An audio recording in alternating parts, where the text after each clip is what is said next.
සාදු සාදු සාදු නමස්කාර වේවා බුදුරුවනට සැමදා බුදු හිමි සරණ යමි. නමස්කාර වේවා දම්රුවනට සැමදා සදහම් සරණ යමි. නමස්කාර වේවා සංඝරුවනට සැමදා මහා සංඝ සරණ යමි. නමස්කාර වේවා තුනුරුවනට සැමදා තිසරණ සරණ යමි. සාදු සාදු සාදු. අප හැම දෙනාගේ කල්යාණ මිත්‍ර ගුරු දේවෝත්තම පරම පූජනීය පින්වත් ලොකු ස්වාමින් වහන්සේට අපගේ වන්දනාව වේවා. සාදු සාදු සාදු. පූජනීය ගරුතර මහා සංඝරත්නයන් අවසරයි. වාසනාවන්ත සැදැහැවත් පින්වතුනේ, අදත් මේ සුපින්බර අරුණෝදයේ අපි සූදානම් වෙන්නේ මහා කාරුණික බුදුරජාණන් වහන්සේගේ සද්ධර්මය ශ්‍රවණය කරමින් අපේ සිත්වලට දහමින් සැනසුමක් එකතු කරගන්න. ජීවිතය ගත වෙනකොට පින්වතුනේ, නොයේ කරදර කංකටොළු පීඩා එක්ක තමයි අපිට මේ ජීවිතය ගෙවන්ට වෙලා තියෙන්නේ. ලෝකෙ හැමෝටම ඒකේ වගේ. අපේ ජීවිතයට පෞද්ගලිකව කරදර එනකොට අපිට හිතෙන්න පුළුවන් අපිටමයි ප්‍රශ්න කියලා. නමුත් පින්වතුනි, මේ ජීවිතය ගත කරනකොට හැම කෙනාට ඒක පොදුයි. එක එක කාලෙට එක එක ප්‍රශ්න, නොහිතන ආකාරයේ ප්‍රශ්න, නොපැතූ අරුබුද, බලාපොරොත්තු නොවිච්චි බිඳ වැටීම්, මේවා ජීවිතවල තියෙනවා. මේ හැම දෙයක් එකම තමයි සාමාන්‍ය ලෝ සතුන්ගේ ජීවිතය යන්නේ. සාමාන්‍ය ලෝ සතුන් කිව්වහම මනුස්සයෝ, දෙවිවරු, බ්‍රහ්මයෝ, අනිකුත් ඉපද සිටින සියලු සත්තු, මේ හැමෝගෙම ජීවිතේ සියල්ලන්ගෙම ජීවිතේ එක එක අරුබුද මැද. දැන් දෙව්ලොව සිද්ධ වෙච්ච එක අරුබුදයක් අපි අහලා තියෙනවනේ. සුබ්‍රහ්ම කියලා දෙවි කෙනෙක් තමන්ගේ දිව්‍ය අප්සරාවියොත් එක්ක දිව්‍ය විමානයේ සතුටින් වාසය කළා. එක දවසක් මේගොල්ලෝ කට්ටිය යනවා නන්දන වනයේට සතුටු වෙන්න. ඒ කාලේ නන්දන වනයේ පරසතු මල් පිපිලා. පරසතු මලින් බර වෙච්චි පරසතු රුකට මේ අප්සරාවියෝ ටික ගොඩ වුණා. ගොඩ වී පරසතු මල් නෙලමින් හිටියා. පරසතු මල් කඩ කඩ ඉදී මේ කොහොමලා චුත වුණා. අර දෙවියා තනි වුණා. අප්සරාවියෝ ටික චුත වෙච්ච ගමන් මේ දෙවියා තමන්ගේ නුවණින් බලනවා. ඒ මාගේ ප්‍රිය අප්සරාවියෝ ඇයලා කොහෙද ගියේ? මේ බලද්දී සුබ්‍රහ්ම දෙවියා දකිනවා ඇයලා ඊතා කටුක දුක් ඇති, කරකස දුක් ඇති නිරයේ ඉපදිලා. මීට සුළු මොහොතකට පෙර දිව්‍ය සලු වලින් ගත දවටාගෙන සිටපු ඇයෝ අවීචී මහා ගින්නේ දැවෙනවා. බලන්න දුක්ගිනි. නාන ප්‍රකාර දුක්ගිනි වලට බඳුන් වෙවි තමයි මේ සසර ගමන යන්න වෙන්නේ. ඒ සංසාර ගමනේ යන සත්වයෝ හැමදෙනා අසරණයි. අසරණ වෙච්චි සංසාරගත සත්වයාට හැබෑ සරණ නම් කුමක්ද? තෙරුවන් සරණයි. බුදුරජාණන් වහන්සේ සරණ යෑම, ධර්මයේ සරණ යෑම, මහා සංඝරුවන සරණ යෑම. බුදුරජාණන් වහන්සේගේ සරණ, ධර්මයේ සරණ, සංඝරුවනේ සරණ හරියට ගලපාගත්ත කෙනාට ජීවිතයට කරදර පීඩා එනකොට අසරණ නැතුව ඉන්න පුළුවන්. ඉතින් අද මේ සුපින්බර අරුණෝදයේම පින්වතුන්ලා අහන්නේ ආන්න එහෙම අපේ ජීවිතයට කොච්චර කරදර පීඩා ආවත් අපට සිහි කිරීම පිණිස බුදුරුවන සිටිනවා නොවේ. අපට සිහි කිරීම පිණිස සංගරුවන සිටිනවා නොවේ කියන කාරණේ.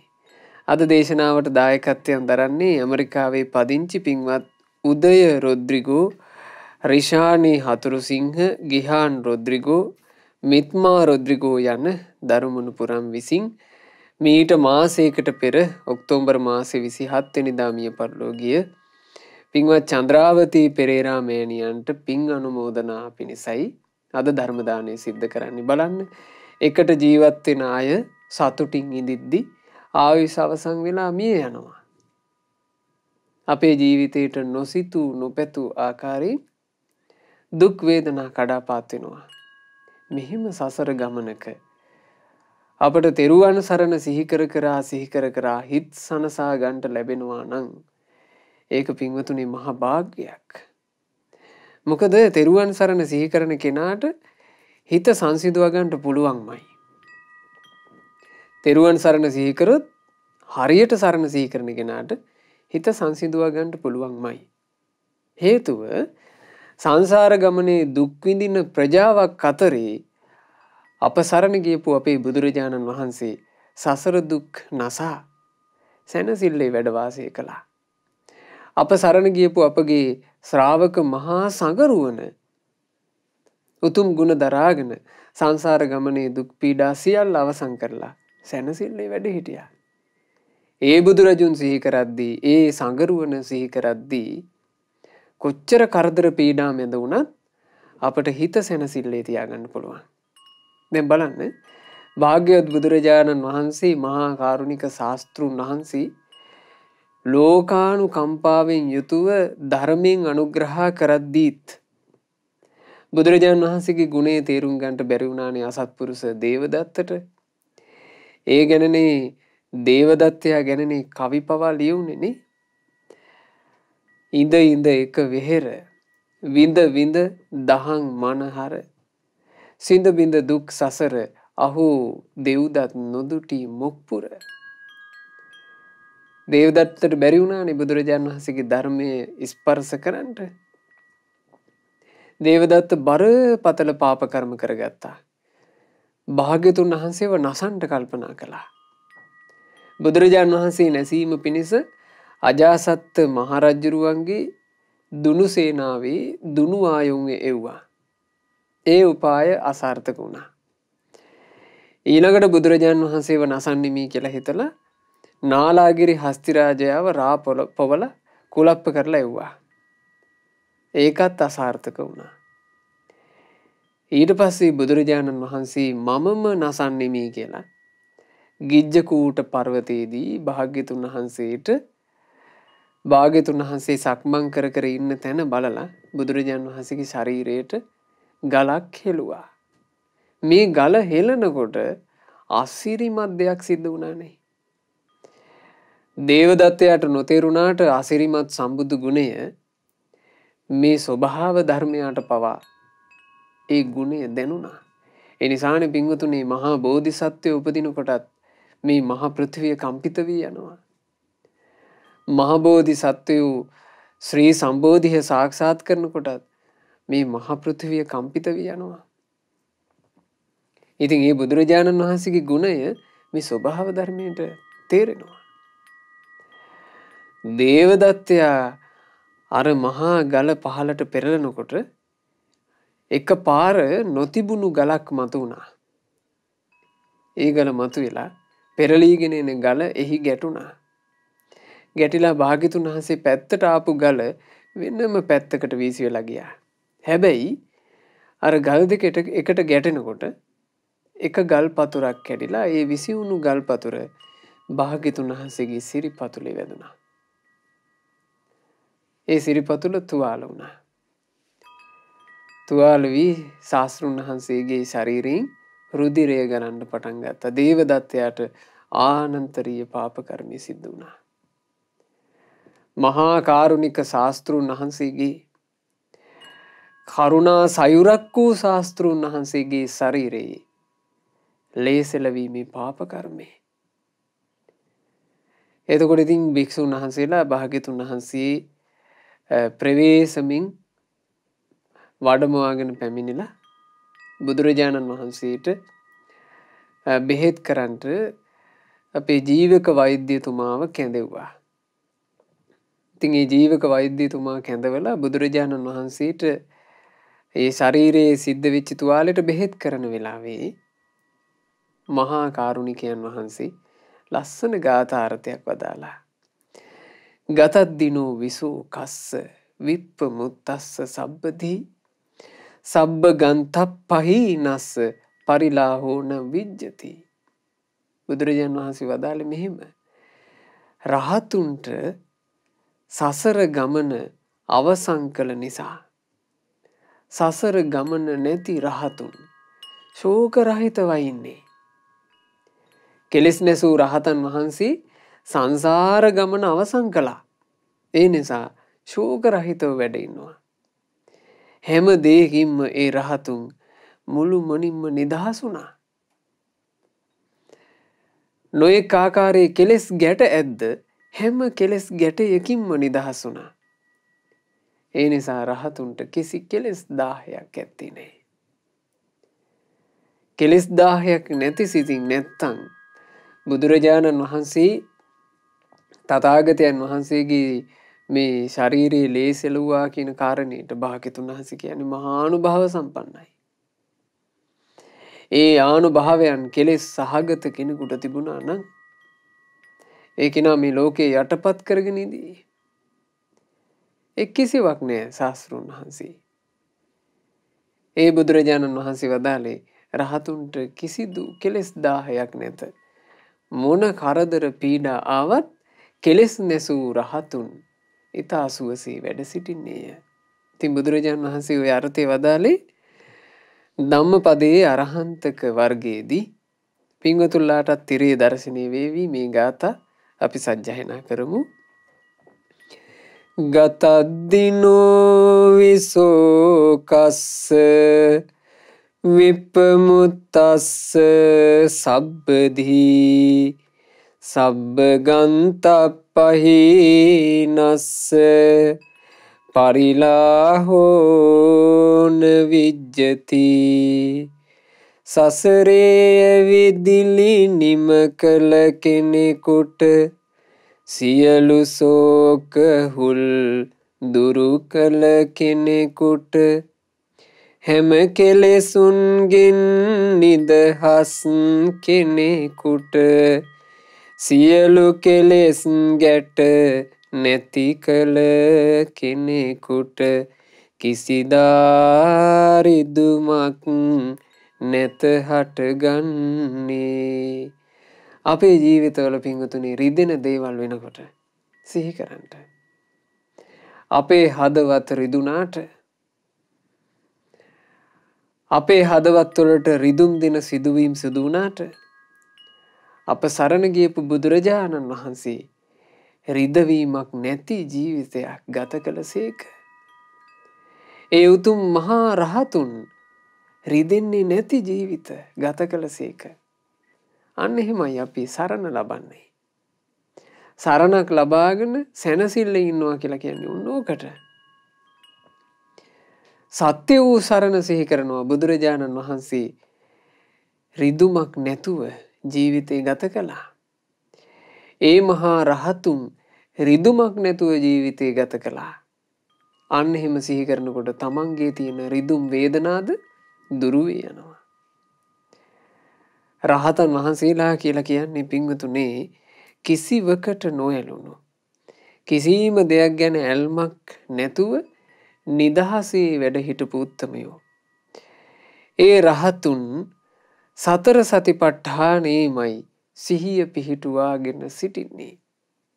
උන්වහන්සේලාගේ සිහිය කොමකටද යොමු වී තිබුණේ? සතර සතිපට්ඨානෙටමයි. කායානුපස්සන කය ගැන හොඳ අවබෝධයකින් වැටහීමකින් යුතුව කය ගැන සිහිය පිහිටුවාගෙන හිටියා. කය ගැන අවධානයකින් හිටියේ පින්වතුනේ හොඳ වැටහීමකින් යුක්තව. දැන් සාමාන්‍ය ජනයා කය ගැන අවධානයකින් නැද්ද? අවධානයකින් ඉන්නවා. මගේ ශරීරය මෙහෙම ලස්සනයි. මේ විදිහට ලස්සන කරගත යුතුයි මේ විදිහට කොණ්ඩා මෝස්තරේ දමාගත යුතුයි. මේ විලාසිතාව දැන් පරණයි අලුත් විලාසිතාවලට මාරු විය යුතුයි. මේවානේ සාමාන්‍ය ජනයාට තියෙන්නේ නේ. නමුත් රහතුන් එසේ නොවේ. කය ගැන මනා වැටහීමකින් වාසය කළා. කය ගැන තිබුණු වැටහීම නිසාම උන්වහන්සේලා කයට ඇලුනේ නෑ. ලස්සන අර්ථය. කය ගැන වැටහෙන කෙනා කයට ඇලෙන්නේ නෑ. ඇයි ඇලෙන්න මොකක්වත් මේකේ නැති නිසා. ඊළඟට උන්වහන්සේලා හිත පිහිටුවාගෙන හිටියේ හොඳට සිහිය පිහිටුවාගෙන හිටියේ චිත්තානුපස්සන හිත හැසිරෙන ස්වභාවය. රහතන් වහන්සේලා හිත හැසිරෙන ස්වභාවය ගැන චිත්තානුපස්සනාව ගැන දකිනකොට උන්වහන්සේලාගේ සිත උන්වහන්සේලාට පේන්නේ සුදෝවන් වස්ත්‍රයක් වගේ. සුදෝවන් පාරිශුද්ධ සංඛ්‍යක් වගේ. ඇයි රාගේ නෑ, ද්වේෂේ නෑ, මෝහය නෑ. රාග ද්වේෂ මෝහ මූලික කරගත්ත කිසිම කෙලෙස් කසටයක් නෑ. පාරිශුද්ධයි ඒ సంతාන. ඊළඟට උන්වහන්සේලා මනාව සිහිය පිහිටුවාගෙන හිටියා. වේදනානුපස්සනාවට වේදනාවන් පිළිබඳව. ඊළඟට ධම්මානුපස්සනාවට මේ ජීවිත ගමනේ මේ සාංශාරික ගමනේ යථාර්ථය ඇත්ත ස්වභාවය පරමාර්ථ ධර්ම ස්වභාවය ගැන හොඳ අවධානයක් ඇතුව උන්වහන්සේලා වැඩ වාසය කළේ. සමත විදර්ශනාවේමයි නැවත නැවතත් ඒ උතුමන් යෙදෙන්නේ. එසේ සතිපට්ඨානයේ සිහිය පිහිටුවාගත් සමත විදර්ශනා වඩන උතුමන් සිව්පසයට ඇලෙන්නේ නැහැ. සිව්පසය කියලා කිව්වේ ආහාර පාන වලට ඇලෙන්නේ නැහැ. වස්ත්‍ර වලට ඇලෙන්නේ නැහැ. මේ බිල්ඩින් වලට සෙනසුන් වලට ඇලෙන්නේ නැහැ. බෙහෙත් පිරිකරට ඇලෙන්නේ නැහැ. සිව්පසයට නොඇලුණු ජීවිත බලන සාමාන්‍යයෙන් පින්වතුනි ධර්මයක් තුළට නොපැමිණි ජීවිතේ මෙව්වාටම නොවේද ඇලිලා තියෙන්නේ. මෙව්වටමනේ. ආහාරවලට හදාගන්න ගේ දොරවලට ඊළඟට මේ තමන්ගේ වස්ත්‍ර ආභරණ ආදියට මේවාට නොවේද හිත ඇලෙන්නේ. මේවට හිත ඇලිච්චි තැන වේදනාවල් තියෙනවා. මේවට නොඇලුණු හිත සැනසෙල්ලේ වාසය කරනවා. ඒ නිසා උන්වහන්සේලා වැඩ හිටින හැම තැනක්ම අත්හැරලා බැඳීම් රහිත සිතින් පිටත් වෙලා යන්නේ හරියට විල අත්හැරලා පියඹා යන හංසයෝ වගේ. හරිම ලස්සනයි. බුදුරජාණන් වහන්සේ මේ ගාථාව වදාළේ අපේ මහා කස්සප මහරහත් මුනිවරයන් වහන්සේ ආරම්භයා. මහා කස්සප මහරහතන් වහන්සේ පිණ්ඩපාතේ වඩිනවා කියන්නේ පින්වතුනේ ඒකේ උපමාව හරියට ගමට හැමදාම අලුතෙන් පායන හඳ වගේ කියනවා. හඳ කියන එක අහසට හැමදාම අලුත්. හොඳට හිතලා බලන්න. හඳ පරණ නෑ. හඳේ එක්කෝ යම් කොටසක් පිරිලා එක්කෝ හඳේ යම් කොටසක් අඩු වෙලා හැමදාම අලුත් හඳක්. බුදුරජාණන් වහන්සේ වදාරනවා මේ මහා කස්සපයන් ඒ වගේ. හැමදාම හමු වෙන ජනයා අතරට තමයි පිණ්ඩපාතේ වඩින්නේ. හැබැයි අලුත් කෙනෙක් වගේ. බුදුරජාණන් වහන්සේ භික්ෂුන් අමතලා මෙහෙම වදාලා. මහණෙනි තථාගතයන් වහන්සේගේ ශ්‍රී හස්තය දෙස බලන්න කිව්වා. එතකොට භික්ෂුන් ඔක්කොම බුදුරජාණන් වහන්සේගේ රන්වන් ශ්‍රී හස්තය දෙස බැලුවා. බුදුරජාණන් වහන්සේ ඒ ශ්‍රී හස්තය මෙහෙම අවකාශයේ සෙලෙව්වා. බුදුරජාණන් වහන්සේ අහනවා මහණෙනි තථාගතයන් වහන්සේට පුළුවන් වුණා නේද මේ ශ්‍රී හස්තය කිසි බාධාවක් නැතුව මේ අවකාශයේ සොලවන්න? කොහෙවත් හැප්පුණේ නෑ නේද? නෑ ස්වාමීනි. මහණෙනි අපගේ මහා කස්සපයන්ද පිණ්ඩපාතේ වඩින්නේ මෙන්න මේ වගේ. දායක පවුල් ගැන නොඇලී නොගැටි නිදහස් සිතින් පිණ්ඩපාතේ වඩිනවා. පුදුම සුන්දරයි පින්වතුනි. මහා රහතුන්ගේ ගුණ නම් ඉතින් ඒ වෙලාවේ තමයි බුදුරජාණන් වහන්සේ මහා කස්සප මහරහතන් වහන්සේ ආරම්භය මේ ගාථා රත්නේ වදාළේ. උයුංජන්ති සතිමන්තෝ නනිකේතේ රමන්තිතේ හංසාව පල්ලලං හිත්වා ඕකමෝකං ජහන්තිතේ සිහිනුවනින් යුතු රහතුන් හැමවිට ඇලිවසන්නේ දහමටමයි පන්සල් දායකයින් සිව්පසයට රහතුන් නොඇලී සිටිනවාමයි විලේ සිටින හංසයාද එලෙසට විල අත්හරිමින් යනවාමයි එලෙසින් රහතුන් ලොව ඇති කෙලෙසුන් සියල්ල අත්හැර යනවාමයි සියලු කෙලෙස් අත්තල රහතුන් සැනසිල්ලේ වැඩ වාසය කළා. උන්වහන්සේලාගේ ජීවිත කොච්චර අල්පේච්ච වුණාද කියන්නේ. අඩු ආසාවන් ඇතිව දිවි ගෙවන්ට ඒ රහතන් වහන්සේලා ගත්ත ඇතැම් ක්‍රියාමාර්ග හරි පුදුම සහගතයි. බුදුරජාණන් වහන්සේගේ මහා සංඝ පිරිස අතරේ ශ්‍රාවක පිරිස අතරේ මහානුභාව සම්පන්න රහතන් වහන්සේ නමක් බෙල්ලට්ටි සීස රහතන් වහන්සේ අපේ ආනන්ද මහතෙරුන් වහන්සේගේ උපාධ්‍යයන් වහන්සේ. මේ බෙල්ලට්ටි සීස මහරහතන් වහන්සේ විවේකයටම ආස කළා. වැඩිපුර භාවනාවෙන් වාසය කරන්නට ආසා කළා. උන්වහන්සේට කොටින්ම මේ විවේකයට පිණ්ඩපාතේ පවා කරදරයක් වුණා. දැන් පිණ්ඩපාතේ කරනකොට පාත්‍රය අරගෙන යන්න එපැයි. පිණ්ඩපාත චාරිකාව සාමාන්‍යයෙන් පැයක හමාරක කාලයක් යනවනේ. මේ වෙලාවත් අපරාධ කියලා හිතුණා. අපේ බෙල්ලට්ටි සීස මහරහතන් වහන්සේ තීරණය කළා එක දවසක් පිණ්ඩපාතේ වැඩම කරලා ඒ පිණ්ඩපාතෙට ටිකක් වැඩිපුර දානෙ පිළි අරගෙන ඒ අරගෙන ඉන්න බත මං වේලනවා. වේලලා ඕන්න ඔහේ වළඳන වෙලාවට පොඩ්ඩක් වතුර චුට්ටක් කලවම් කරන් ඕක වළඳන්න බැරිය. මේ කය පවත්ව ගන්නනේ ඕනේ. එහෙම හිතුවා. බලන්න නොඇලීම සාමාන්‍යයෙන් අපිට ගත්තොත් එහෙම ආහාර පාන අනුභවයේදී එකම ව්‍යංජනේ එක දිගට වළඳන්න උනොත් එහෙම සෑහෙන අරුබුදයක් නෙමෙයිද? උදේට තියෙන ව්‍යංජන නෙමෙයි අපි දවල්ට හදන්නේ.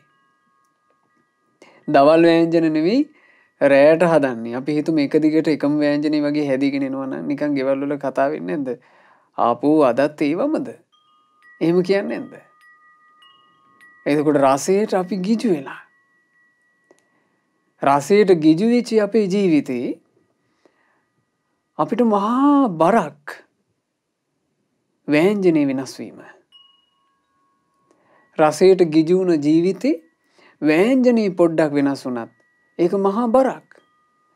ලුණු චුට්ටක් අඩු වුණත් මහා අරුබුදයක්. ආහාරය අනුභව කරනකොට ගලක් හැපුණත් අරුබුදයක්. සමහරවිට ගෙවල් වල රණ්ඩුවකට මුල මේ බත් එකේ ගල් කැටයක් තිබීම. පිඟන් පොළවේ ගහලා පටන් ගන්න නැද්ද? එහෙම ප්‍රශ්න. එක්කෝ බත් එකේ තියෙනවා කෙස්රොදක්. ඒක තමයි මහා ප්‍රශ්නේ බවට පත් වෙන්නේ. ආහාරයට ගිජු වූ ජීවිත ප්‍රශ්න හොයාගෙන යනවා. ප්‍රශ්න හොයාගෙන යන ජීවිත අතරේ බලන්න. ප්‍රශ්න වලින් නිදහස් වෙන ජීවිතවල තියෙන සුන්දරත්වය.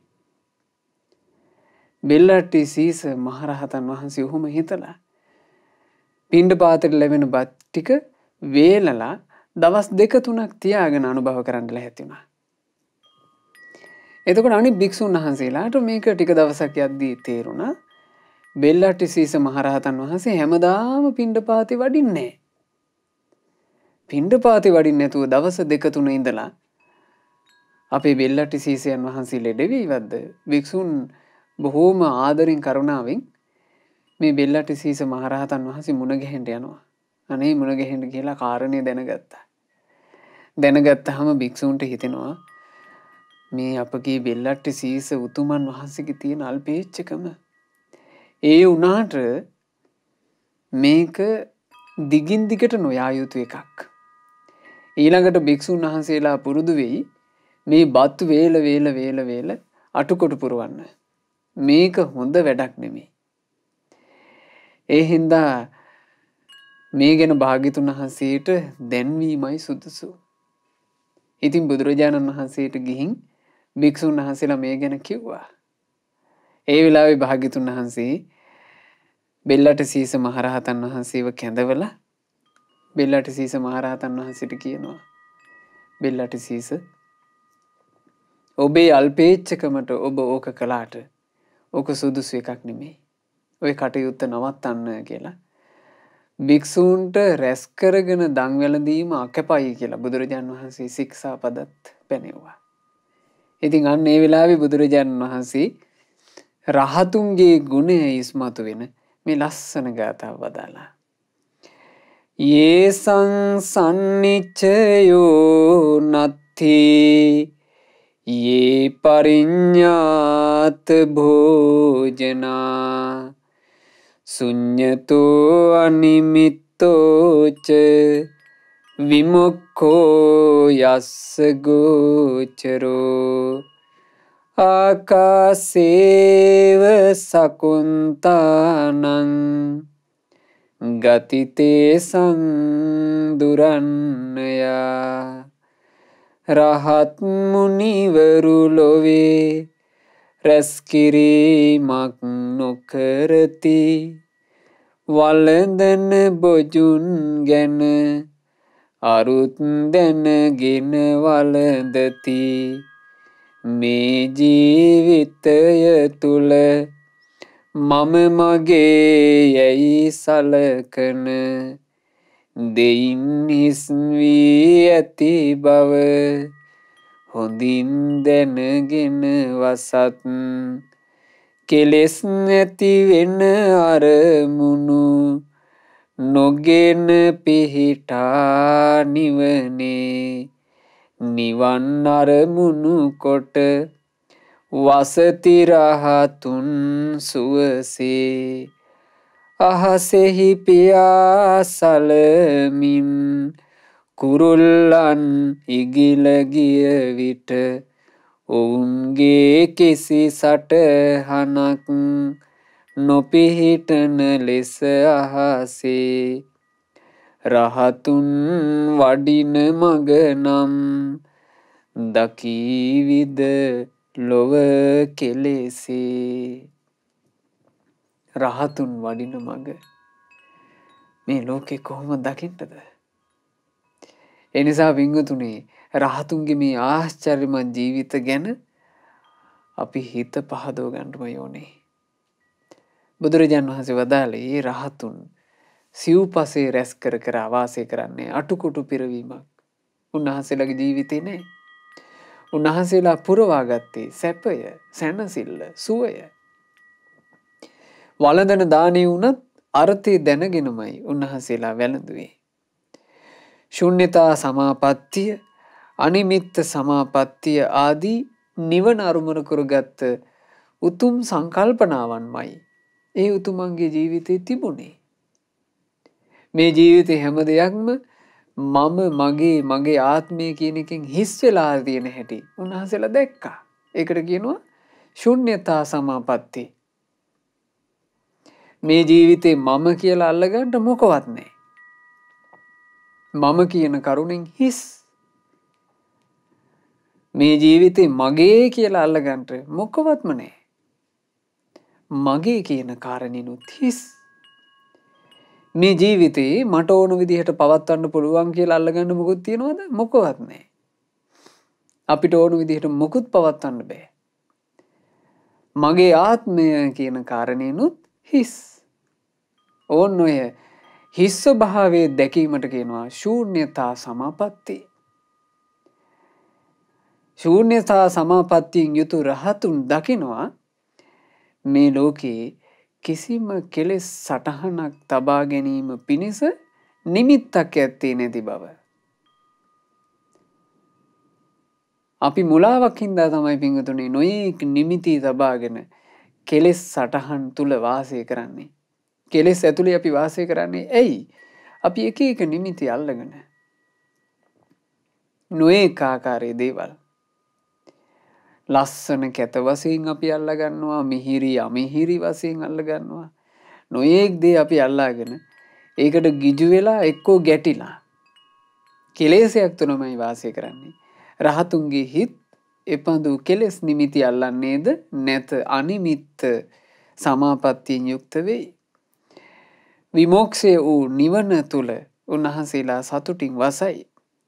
ඒ උතුමන් ගමන් කරන මාවත මේ ලෝකේ වෙනත් කෙනෙක් කෙසේනම් දකින්නද? ඊළඟට බුදුරජාන් වහන්සේ වදාලා රහතුන් ගැන තව ගාථාවක්. රහතුන් කියලා කියන්නේ සියලු කෙලෙස් නැති කළ ඊතා සුවසී වැඩ වාසය කරන පිරිසක්. වළඳන දාන්නේ ගැන උනත් ඇල්මකින් තොරවයි උන්වහන්සේලා වළඳන්නේ. ශූන්‍යතා සමාපatti, අනිමිත්ත සමාපatti, නිවන හැමතිස්සෙම උන්වහන්සේලාගේ ජීවිතේ පිහිටා තිබෙනවා.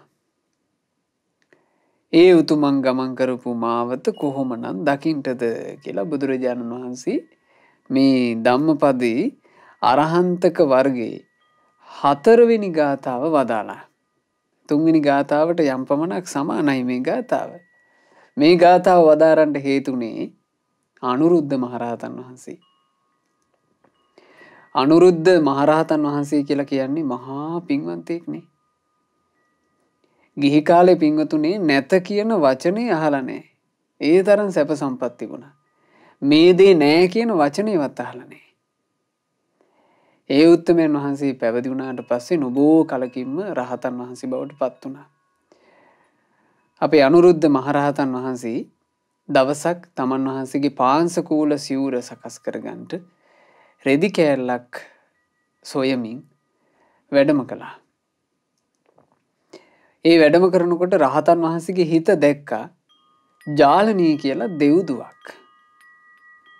ජාලිනී දෙව්දුව.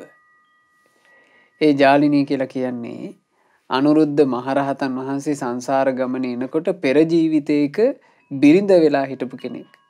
ඒ සෙනෙහසට ඒ ආදරයට තමයි ඇය අපේ අනුරුද්ධ මහරහතන් වහන්සේට උදව්වක් කරන්න ඕන කියලා හිතුවේ. ඇය දිව්‍ය වස්ත්‍ර ඒ තැන දැම්මා. දිව්‍ය වස්ත්‍ර ඒ තැන දාලා අනුරුද්ධ මහරහතන් වහන්සේ වැඩම කරන මාවතේ පෙනෙන්න සැලසුවා. ඉතින් අනුරුද්ධ මහරහතන් වහන්සේ හිතුවේ මේවා බැහැර කරපු වස්ත්‍ර කියලා. ඒ ටික අරගෙන ගියා. අරගෙන ගිහිල්ලා සිවුර හැදුවා. ඒ සිවුර ඊටාම අනර්ගයි. ඇයි මේ දිව්‍ය මේ වස්ත්‍ර? ඊටාම අනර්ග සිවුරක් හැදුනා. එතකොට භික්ෂූන් මේකට නොයෙක් කතා කියන්න පටන් ගෙන තියෙනවා. අන්න ඒ වෙලාවේ තමයි බුදුරජාණන් වහන්සේ මේ උතුම් ගාථා රත්නය අනුරුද්ධ මහරහතන් වහන්සේ ආරම්භයා වදාළේ. යස්සාසවා පරික්ඛීනා ආහාරේච අනිස්සිතෝ සුඤ්ඤතෝ අනිමිත්තෝච විමුක්ඛෝ යස්ස ගෝචරෝ ආකාසේව සකුන්තානං පදං තස්ස දුරන්නයං. යම් කිසි කෙනෙකුගේ සියලු කෙලෙසුන් ගෙවී ඇත්නම් වළඳින දානේ පිළිබඳ කිසි ඇල්මකුත් නැත්නම් මම මගේ යැයි සලකන දෙයින් හිස් වී ඇති මෙම ජීවිතය පිළිබඳව අවබෝධයක් ඇත්නම් කෙලෙස් අරමුණු නැති නිවන අරමුණු වෙත්නම් ඒ නිවනට ඇලුණු සිතින් යුතු වී ඇත්නම් අහසෙහි පියාසලමින් කුරුල්ලන් ඉගිල යත්නම් ඔවුන් පා තැබූ තැන් කිසිත් අහසේ නැත්නම් දකීවිද ලොව කෙලෙසේ රහතුන් වඩින මඟ නම්. පිංගතුනේ රහතන් වහන්සේලාගේ මේ ජීවිත ගැන ධම්මපදයේ මේ ලස්සන කතා පුවත් ඇසුරින් අපි ඉගෙන ගන්නකොට සංඝං සරණං ගච්ඡාමි කියලා අපි සරණ ගියපු සංගරුවනේ අසිරිමත් බව ගැනම හිත පහදවන්න. උන්වහන්සේලාගේ ජීවිතයේ තිබුණු ඒ සැනසෙල්ල ගැනම හිත පහදවන්න. ජීවිතයේ කරදර බර නොඑක් ප්‍රශ්න බර පීඩා බර ඔබේ හදවත් වලට දැනෙනකොට අහසේ පියාසරා යන පක්ෂීන් දකිමින් රහතුන් සිහි කරන්න. අහසේ පියාසලා යන පක්ෂියු අහසේ පියාසලා යන්නේ කිසිම සටහනක් තියන්නේ නැතුව. කිසි සටහනක් නොතබා පියාසලා යනවා වගේ රහතන් වහන්සේලා කිසිම කෙලෙස් සටහනක් නොමැතිව මේ ලෝකයේ ජීවිතය ගත කළේ. එතරම් සැනසිල්ලක්, එතරම් සුවයක්. කරදර කංකටොළු පීඩා මැද්දේ ගුටි කනකොට අපිට මතක් කරගන්න පුළුවන් නම් සැනසිල්ලේ වාසය කළ රහතුන්, පීඩා කරදර සියල්ල නැසූ රහතුන්, කෙලෙස් පීඩා නැතිව කෙලෙස් දාහයෙන් තොරව වාසය කළ රහතුන්, උතුම් දෙයක් සිහි කර කර පීඩා මැද වුණත් අපි හිතට යම් සැනසිල්ලක් එකතු කරගනී. හිතට සැනසිල්ලක් එකතු කර ගැනීම පිණිස උතුම් දෙයක් සිහි කළොත්, අග්‍ර දෙයක් සිහි කළොත්, වටින දෙයක් සිහි කළොත් ඒක ජීවිතේට යහපතක්මයි. කරදර පීඩා කංකටොළු එනකොට මිනිස්සු අයහපතටමයි යොමු වෙන්නේ. ප්‍රශ්න එනකොට මිනිස්සු හිතනවා මේ ප්‍රශ්න මැද්දේ මෙව අමතක වෙන්නත් එක්ක බොමු. මත්පැන් මත්ද්‍රව්‍යයට යොමු වෙනවා. පාප මිත්‍රයෝ මත්පැන් මත්ද්‍රව්‍යයට යොමු කරනවා. එක්කෝ වැඩකට නැති අරුත්සුන් දේවල් පස්සේ යනවා. වැඩකට නැති විනෝදයන් පස්සේ යනවා. ප්‍රශ්න අමතක වෙන්න කියලා. එක්කෝ නිදිපෙති බීලා නිදා ගන්නවා. ප්‍රශ්න අමතක වෙන්න කියලා. ඊට වඩා කොච්චර වටිනවද? ප්‍රශ්නකින් පීඩාවට පත්වෙවි වුණත් කිසිදු පීඩා කරදරයක් නැති ජීවිත ගත කරපු සම්බුදු රජාණන් වහන්සේ ගැන සිහි කිරීම. කිසිදු කරදර පීඩාවක් නැතුව ජීවිතය ගත කරපු මහා රහතුන් ගැන සිහි කිරීම. ඒක ශ්‍රේෂ්ඨයි. ඒක වටිනවා. ඒක අපේ ජීවිතයට බොහෝ කල් යහපත පිණිස හේතු වෙනවා. ඒ නිසා අද අරුණෝදයේම හිතක් ඇති කරගන්න. අනාගතයේ ජීවිතයේ එක එක ප්‍රශ්න වලට මුහුණ දෙන්න සිද්ධ වෙයි. අපි බලාපොරොත්තු නොවන විදිහට ප්‍රශ්න කරදර කඩාපාත් වෙන බව අපිට සක්සුදක්සේ මේ කාලේ තේරෙනවා. අපි කවදාවත් හිතපු නැති වසංගත ප්‍රශ්නයක් අපිට ඇවිත් තියෙනවා. ඒ ප්‍රශ්නේ අඩු වෙනවා, ආයෙ වැඩි වෙනවා, අඩු වෙයි කියලා හිතාගෙන ඉන්නකොට මෙන්න ආයෙ වැඩි වෙනවා. මෙහෙමනේ මේ ප්‍රශ්න. ඉතින් ජීවිතේට පෞද්ගලික වෙන ප්‍රශ්න ගත්තත් ඒවත් ওই ක්‍රමේම තමයි. ඒ නිසා අපට අග්‍ර වූ දෙයක්, වටිනා දෙයක් සිහි කර කර හිත සනසා ගන්න ලැබෙනවා නම් ඒක ඊටාම වටින දෙයක්. ඒ කාලේ මහා රහතුන් වැඩ හිටපු යුගයේ රහතන් වහන්සේලාගේ ජීවිතවල කොච්චර සැනසුමක් තිබුණාද කියන්නේ දෙවියෝ පවා අතිශයින්ම ප්‍රිය කළා රහතුන් දකින්නත්. දෙවිවරු කියලා කියන්නේ පින්වතුනි ලොකු සැපයක් විඳින අය. කාම සැප පැත්තෙන් ගැත්තොත් එහෙම ලොකු සැපයක් විඳින අය. අනිත් එක ඒ සැපේ පිනට පහළ වෙච්ච එක. අපි නම් රස්සා කර කර සල්ලි හොයන්න එපා සැප විඳිනවනම්. ඒ මුකුත් නැහැ. පිනට පහළ වෙලා. ඒ පිනට පහළ වූ සැපයක් තියෙන දෙවිවරු පවා රහස්තුන් පස්සේ නිකන් හුරතල් බලුකුක්කෝ යනවා වගේ. රහතුන් පස්සේ ගියා. රහතන් වහන්සේලා දැක සතුටු වුණා.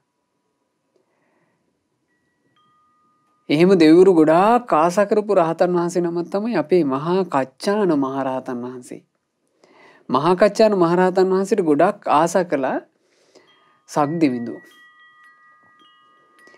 ඒ කාලේ භාග්‍යවත් බුදුරජාණන් වහන්සේ රජගහ නුවර වේළුවනාරාමේ සද්ධර්මයේ දේශනා කරනවා. බුදුරජාණන් වහන්සේ වේළුවනාරාමයට වැඩම කරලා හිටියේ. ওই කාලේ බුදුරජාණන් වහන්සේ දහම් දේශනකොට ඒ දහම් කතාව අහන්න භික්ෂුන් වහන්සේලා අතර වැඩිහිටි භික්ෂුවක් වෙච්චි මහා කච්චාන මහරහතන් වහන්සේත් වැඩම කරනවා. ඉතින් මහා කච්චාන මහරහතන් වහන්සේ වැඩිහිටිම භික්ෂුවක් හින්දා විශේෂ ආසනයක් මහා කච්චාන මහරහතන් වහන්සේට වෙන් කරලා තිබුණා. බුදුරජාණන් වහන්සේ එදා ධර්ම දේශනා කරනකොට අනිත් භික්ෂුන් වහන්සේලා දහම් ඇසීම පිණිස එකතු වෙලා හිටියා. හැබැයි මහා කච්චාන මහරහතන් වහන්සේ ටිකක් ප්‍රමාද වුණා.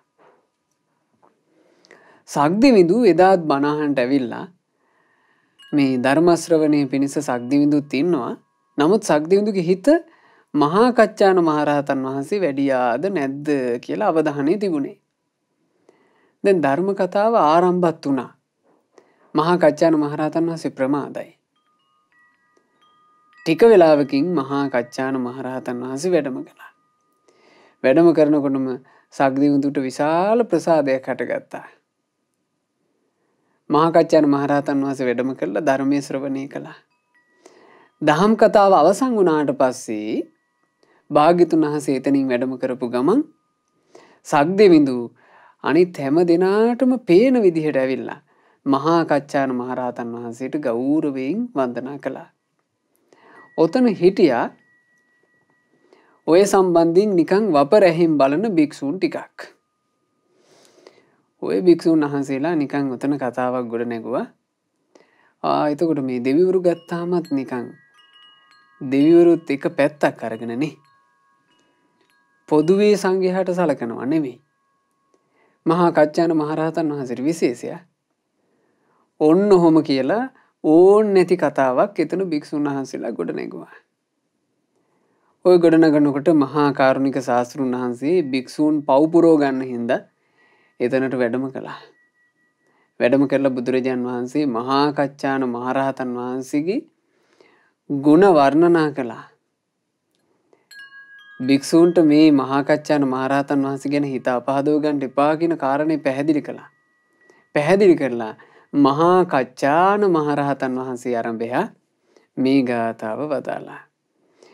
යස්සින්ද්‍රියානි සමතං ගතානි අස්සායතා සාරතිනා සුදන්තා පහීන මානස්ස අනාසවස්ස දේවාපිතස්ස පිහයන්තිතාදිනෝ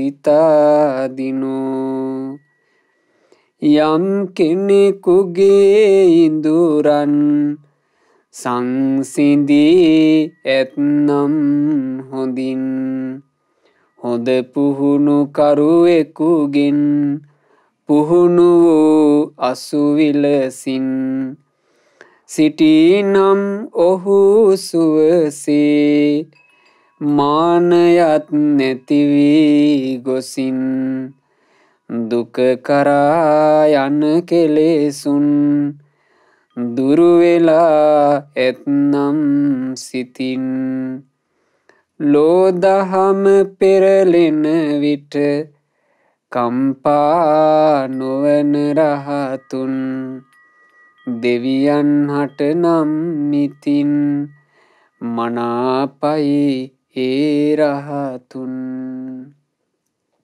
දෙවියන් හටත් මනාපයි ඒ රහතුන්. ඇයි හේතුව? උන්වහන්සේලාගේ ජීවිත මේ වගේ. යස්සින්ද්‍රියානි සමතං ගතානි. ඒ රහතුන් තමන් වහන්සේලාගේ ඉන්ද්‍රිය ටික සංවර කරගෙන ඉන්නේ දක්ෂ පුහුණුකාරයෙක් අශ්වයෝ දමනය කරා වගේ.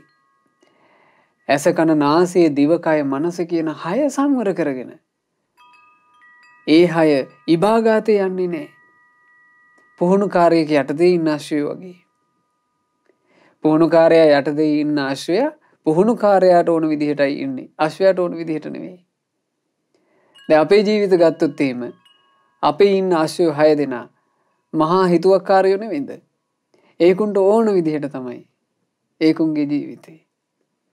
හිතෙන එක බලනවා, හිතෙන එක අහනවා, හිතෙන එක කනවා, හිතෙන දේ සුවඳ බලනවා. එන හිතුවිල්ලට අනුව ඔහේ හිතනවා. වල් අශ්වයෝ වගේ. රහතුන්ගේ ඉඳුරන් ගත්තොත් මනාව දමනය වෙච්චි අශ්වයෝ වගේ. ඒ නිසානේ කරදර පීඩා නැතුව වාසය කළේ. ඉතින් ඒ උත්තමයෝ මාන්නේ නැති කරගත්ත කියනවා. අනාශ්‍රව භාවයට පත් වුණා කියනවා. ඒ උතුමන්ට විශේෂ නමකුත් කියනවා තාදී. මනාව දමනය වෙච්චි රහතුන් අටලෝ දහමට කම්පා වන්නේ නැත. ලාභ අලාභ නින්දා ප්‍රශංසා යස අයස සැප දුක් ඉස්සරහා ඒ ජීවිත අකම්පිතයි. අන්න සරණ. අපේ බුදුරජාණන් වහන්සේට කියනවා තාදී අටලෝ දහම ඉදිරියේ අකම්පිතයි. රහතුන්ට කියනවා තාදී අටලෝ දහම ඉදිරියේ අකම්පිතයි. පිංගුතුනේ අටලෝ දහම පැමිණෙමින් අපට කම්පා පීඩා උපද්දනකොට සිහි කරගන්න බුදුරජාණන් වහන්සේව. සිහි කරගන්න මහා රහතුන්ව එතනම තියෙනවා සැනසෙල්ල. ඉතින් බුදුරජාණන් වහන්සේ මේ ලස්සන ගාථාව වදාළේ ධම්මපදයේ අරහන්තක වර්ගයේ අද අරහන්තක වර්ගයේ ගාථා 5ක් අපි ඉගෙන ගත්තා. ඒ ගාථා 5න්ම රහතුන්ගේ ජීවිතයේ තියෙන සැනසෙල්ලයි අපි ඉගෙන ගත්තේ. රහතුන්ගේ ජීවිතයේ සැනසෙල්ල සිහි කර කර අපේ ජීවිතවල දුක් කරදර කංකටොළු පීඩාවලට ශක්තිමත් ඔරොත්තු දෙන්න අපි උත්සාහවත් වෙමු. අපිට මේ ගෞතම සාසනයේ මුණ ගැහිච්චි දුර්ලභ මනුස්ස ජීවිතේ බුද්ධං සරණං ගච්ඡාමි කියලා බුදුරජුන් සරණ යන්න ලැබුණු මොහොතේ සංඝං සරණං ගච්ඡාමි කියලා සංඝරුවන සරණ යන්න ලැබුණු මොහොතේ ඒ සරණ මනවින් සිහි කරමින් සැනසිලිදායක ජීවිත උපදව ගන්න හැම දිනාට වාසනාව ලැබෙත්වා. සාදු සාදු සාදු. රැස් කළා වූ සියලු පින් සක්දෙවිඳුන් සතරවරන් දෙවිවරුන් ප්‍රධාන සියලු දෙවියෝ සතුටු සිත් ඇතිව අනුමෝදන් වෙත්වා. සියලු බ්‍රහ්මකායික දෙවිවරුත් අප හැම දිනාගේ හිත කැමති ඉෂ්ඨකාමී දෙවිවරුත් පින් අනුමෝදන් වෙත්වා. ලංකා භූමිය සුරකින සුමන සමන් දෙවියන් ප්‍රධාන පොළොවාසී දෙවිවරුත් පින් අනුමෝදන් වෙලා දිව්‍ය සැපෙන් දිව්‍ය ආශ්චර්යෙන් වැඩෙත්වා. දෙවියන්ගේ නිරන්තර රැකවරණ දෙවියෝ අපට සලසත්වා. දෙවියෝද සසර දුකින් අත මිදෙත්වා. සාදු සාදු සාදු. රැස් කළා වූ සියලුම පුණ්‍ය ධර්මයන් ගුරු දේවෝත්තම කල්යාණ මිත්‍ර පරම පූජනීය පින්වත් ලෝක ස්වාමීන් වහන්සේට අනුමෝදන්ව නිදුක් නිරෝග සුව සැලසේවා. දීර්ඝායුෂ සැලසේවා. ගුරු දේවයන් වහන්සේට ගෞතම සාසනය තුලම උතුම් වූ චතුරාර්ය සත්‍ය ධර්මය පරිපූර්ණ වශයෙන්ම අවබෝධ කරන්ට වාසනාව ලැබෙත්වා. සාදු සාදු සාදු. මීට මාසයකට පෙර මිය පරලෝ යන්ට යෙදුනා වූ ඔක්තෝබර් මාසයේ 27 වෙනිදා මිය ගිය පින්වත් චන්ද්‍රාවතී පෙරේරා මෑණියන්ට මේ සියලුම පින් අනුමෝදන් වෙත්වා අනුමෝදන් වෙත්වා. මීට වර්ෂ 18කට පෙර මිය පරලෝ යන්ට යෙදුනා වූ එච්.ඒ. ආරිපාල පියාණන්ටත් පින් අනුමෝදන් වෙත්වා. අද දායකත්වයේ දරන පින්වතුන්ලාගේ නමින් මිය ගිය සියලු ඥාතීන්ට පින් අනුමෝදන්ව ඥාතීන්ගේ පරලොව සැපයටම පත්වෙත්වා. මේ දුක් සහිත වූ සංසාර ගමනින් අපගේ ඥාතීන් ඊතා ඉක්මනින්ම නිදහස් වෙත්වා කියන ප්‍රාර්ථනාවෙන් පින් අනුමෝදනා සිදු කරන්න. ධර්ම දානය සිදු කළේ ඇමරිකාවේ පදිංචි පින්වත් උදය රොද්රිගෝ, රෙෂානි හතුරු සිංහ, ගිහාන් රොද්රිගෝ, මිත්මා රොද්රිගෝ යන දරුමුණුපුරන් විසිනුයි. ඒ පින්වත් හැම දෙනාට සියලු පින් අනුමෝදන්ව පවුලේ සියලු දෙනාට පින් අනුමෝදන්ව සියලු දෙනාගේ ජීවිතවල රැකී රක්ෂා ආදී සියලු යහපත් කටයුතු ਸਰව ප්‍රකාරයෙන්ම සාර්ථක වෙත්වා. දූ දරුවන්ගේ මුණුපුරු මිනිපිරියන්ගේ අධ්‍යාපන කටයුතුත් ਸਰව ප්‍රකාරයෙන් සාර්ථක වෙත්වා. ධර්ම දානමය පිනේ අනුහසින් රත්නත්‍රයේ ආශිර්වාදයෙන් සියලු දෙවියන්ගේ රැකවරණයෙන් හැම දිනාට නිදුක් නිරෝග සුව දීර්ඝායුෂ සැලසේවා. ධර්ම දානය සිදු කළා වූ සුපින්වතුන්ලාටත් ශ්‍රද්ධා මාසික ධර්ම දාන සමාජික පින්වතුන්ලාටත් ශ්‍රද්ධා කාර්ය මණ්ඩලයේ සියලු දෙනාටත් ඒ වගේම ධර්මයේ ශ්‍රවණය කළ සුපින්වත් ඔබ හැම දෙනාට තවදුරටත් ජීවිතයේ සුවසේ කල්යාණ මිත්‍ර ඇසුර ලැබමින් සුවසේ පින් කර ගන්නටත් සුවසේ ධර්මයේ හැසිරෙන්නටත් ගෞතම සාසනය තුල ධර්මාවබෝධ කරන්නටත් වාසනාව ලැබෙත්වා. හැම දිනාටම තෙරුවන් සරණයි. නමෝ බුද්ධාය. මෙවැනි වටිනා ධර්ම දේශනා ශ්‍රවණය කිරීමට ශ්‍රද්ධා ඩේලි YouTube චැනලය සබස්ක්‍රයිබ් කරන්න.